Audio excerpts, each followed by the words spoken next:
This video is sponsored by Ground News. By the way, they weren't even slaves. They were indentured servants. Picture this. Sean McDowell, a Christian apologist extraordinaire, sits down with Dennis Prager, a Jewish talk show host and commentator. But they're not just discussing the weather or their favourite hymns.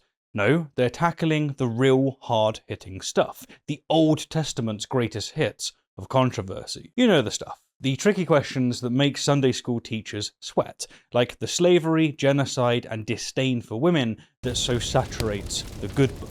In the particular clip we're going to be looking at, Dennis focuses on the question of why the Bible, and especially the Old Testament, is perfectly fine with slavery. Oh, no, sorry. I've just got a message from the PC Bible Squad. It's not slavery, it's voluntary long-term employment with limited benefits and no paid vacation.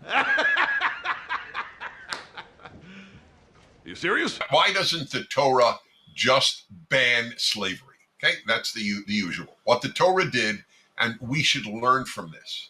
The Torah took an evolutionary approach to ending slavery, not a revolutionary approach. Had the Torah said no slaves, it would have been ignored.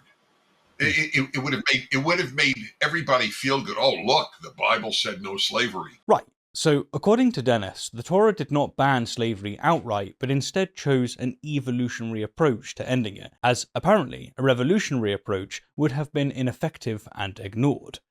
Indeed, he assures us that banning slavery would have only made people feel good without any practical impact.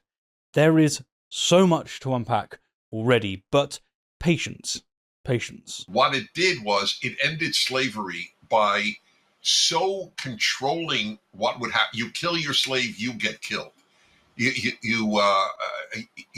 How's this for the best? And people so rarely quote it. It's in Exodus. If a slave runs away, you cannot return the slave to its owner. Imagine if we had that in the United States. How much different things might have been. And the way you had to treat a slave, and that you had to let the slave go. Right. Now, on the topic of the land of the free, you may be aware of Ryan Roof, the man accused of the latest assassination attempt on Donald Trump. Well, he's been arrested and charged with federal gun crimes. That is, at least, according to a report by the Huffington Post. Whenever I'm browsing the news, this little toolbar at the top is of immense value. Here, for instance, it lets me know that the Huff Post is left, and that the story has been covered pretty much evenly across the political spectrum. By selecting full coverage, I'm taken to Ground News' website, where they've reviewed 322 different sources, broken down the bias distribution, and even provided a bias comparison, letting me know how each side is spinning the story. As I scroll down, I can easily see how each newslet is covering the story, its factual status, and its political leanings. For instance, the left-leaning The Journal reports that Roof had no clear line of sight, whereas the right-leaning Washington Examiner emphasises Roof ironically was a felon who was in unlawful possession of a firearm. I honestly cannot recommend Ground News enough. Head over to ground.news/rationality to grab an incredible 40% discount. Yes, 40% off, just for my viewers. Facts matter, and I'm committed to bringing them to light. Thanks. Imagine if we had that in the United States, how much different things might have been. And the way you had to treat a slave, and that you had to let the slave go. Here, Dennis has insisted that the Torah ended slavery by implementing strict controls, such as punishing those who killed their slaves and prohibiting the return of runaway slaves, emphasizing that these laws are far more humane compared to other historical contexts, such as slavery in the United States. Are you just making this up? Again, lots to be said here. The gish galloping is very effective. Right after mentioning the slavery that founded the US, slavery that's notorious for its brutality, Dennis speaks about the indentured servitude that only whites enjoyed. Talking whites. Alright, with the claims concretely identified, let's get into the thick of it, beginning with why God didn't simply say, stop enslaving your neighbor. Why doesn't the Torah just ban slavery? Okay, that's the usual. What the Torah did, and we should learn from this. The Torah took an evolutionary approach to ending slavery, not a revolutionary approach. Had the Torah said no slaves, it would have been ignored. It would have made everybody feel good. Oh, look, the Bible said no slavery. Right.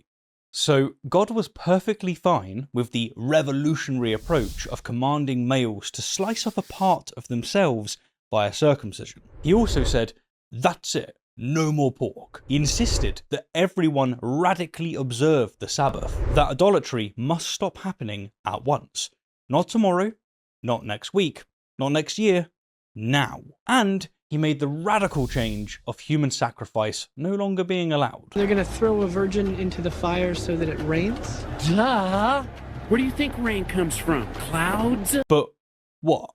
He couldn't say no more slaves because this would be too revolutionary. It would have made everybody feel good. Oh, look, the Bible said no slavery. Well, yeah, Dennis. Just like it made everyone feel good and just so happy when God said no more human sacrifice. What a cop-out. What an utterly pathetic answer. An answer that only an apologist could utter without crippling embarrassment. I'm immune to this stuff.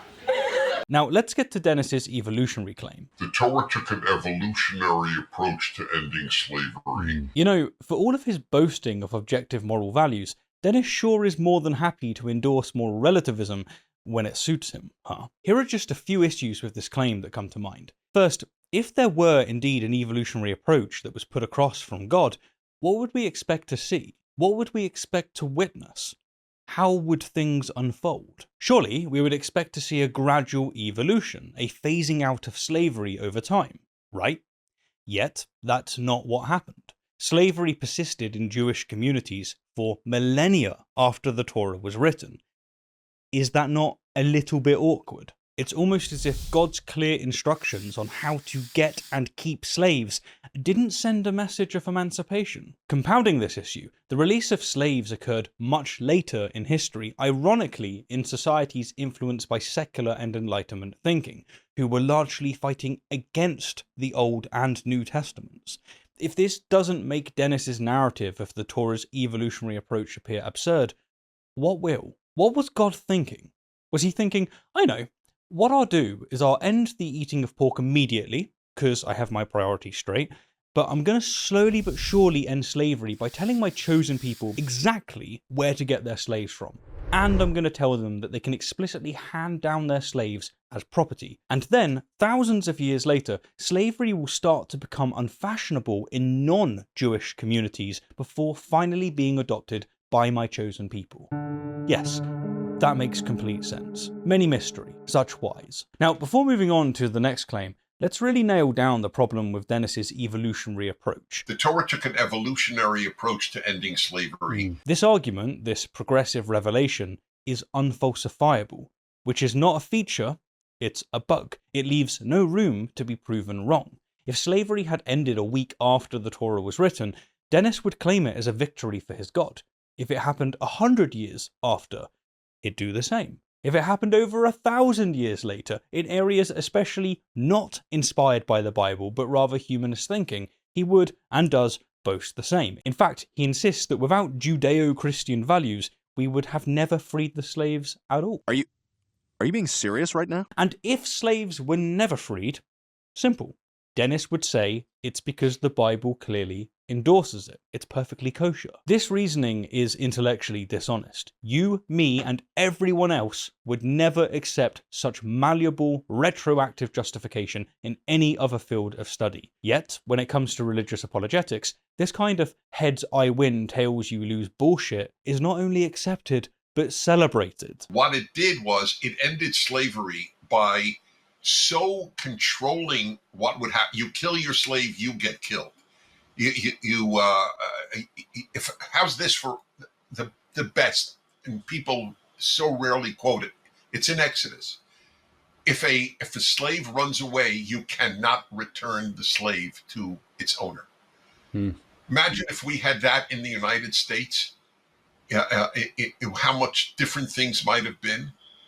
And the way you had to treat a slave, and that you had to let a slave go. I'm nearly amazed by how confidently Dennis spits out such nonsense, by how easily Sean swallows it. Claiming that the Torah ended slavery by regulating it is like saying that we ended car accidents by regulating seatbelts. Don't confuse regulation with abolition. Put it this way, regulating seatbelts necessitates that driving is kosher, Likewise, regulating slavery, telling people where to get their slaves, necessitates that slavery is kosher. We're ensured that God is all-powerful, all-loving, and he has made us all in his image, equal to everyone else. And that's why, due to arbitrary socio-economic constraints, you're a slave and they are not. This is perfectly fine.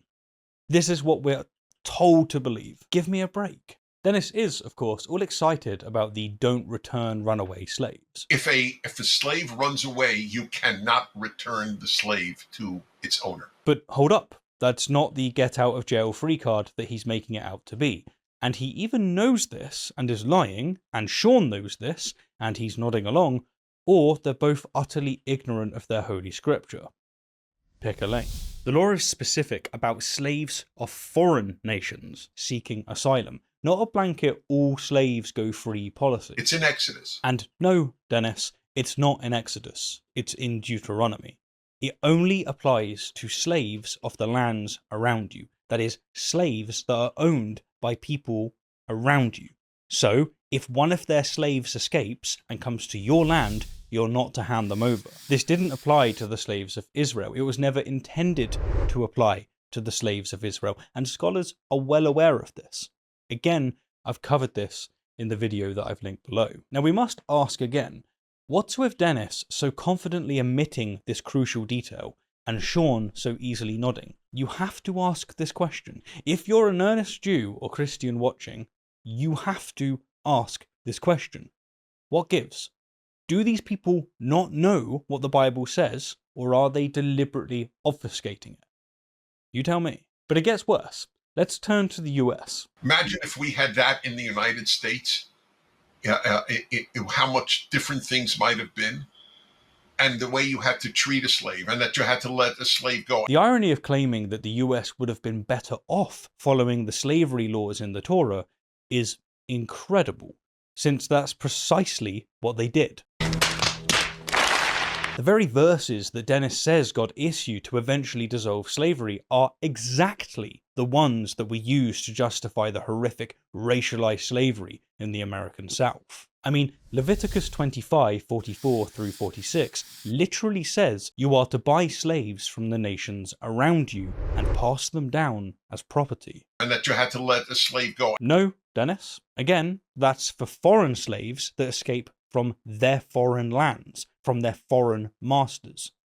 Not yours. It's not for your neighbour's slave hopping over the fence to join you for an afternoon tea. And you know this, don't you?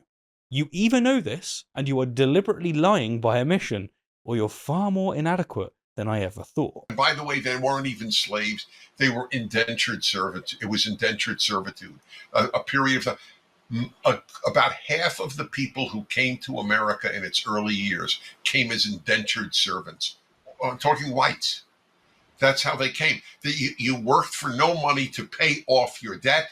You paid off your debt, and then you were free. And now, Dennis is getting his wires crossed the other way around.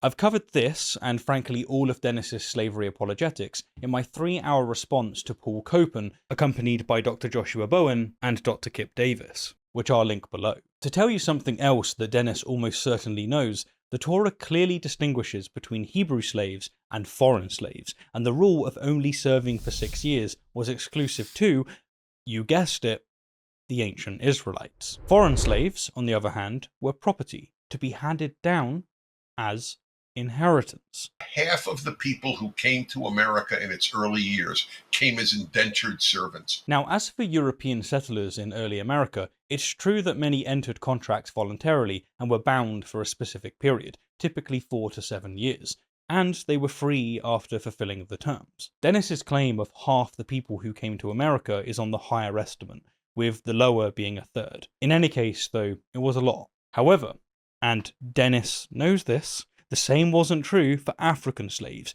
who were viewed as foreign and thus suffered the love of Leviticus. They were forced into slavery, often by rivaling tribes in Africa, and sold to Europeans to fulfill their demands. African slaves had no contract, no rights. Their children were born into slavery. They were handed down as family heirlooms. So, Dennis makes out that if they had only adhered to the Torah, such depravity would have never occurred. Imagine if we had that in the United States. And yet, if you read the slave state's defense, the Bible is ever present.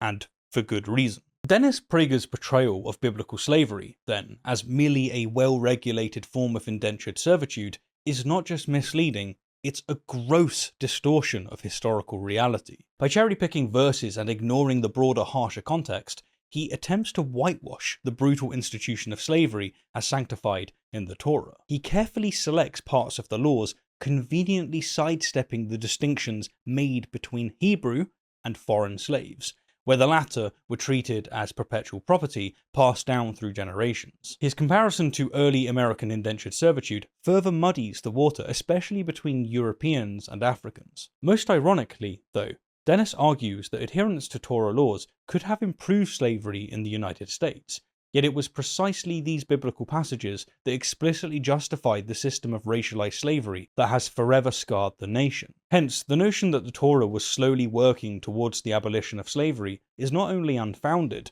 but is contradicted by centuries of Jewish and Christian communities continuing the practice under these exact religious texts. The truth is, Dennis's confident misrepresentation is designed not to inform, but to conform his audience, an audience eager to believe that the good book is indeed good. The reality is that the Bible, like many ancient texts, reflects the moral and ethical limitations of its time, and while it's natural to seek solace in one's faith, it's crucial not to sacrifice intellectual honesty in the process. As always, thank you kindly for the view, and an extra special thank you to everyone who supports the channel. If you want to see more content just like this, then please consider supporting us on Patreon.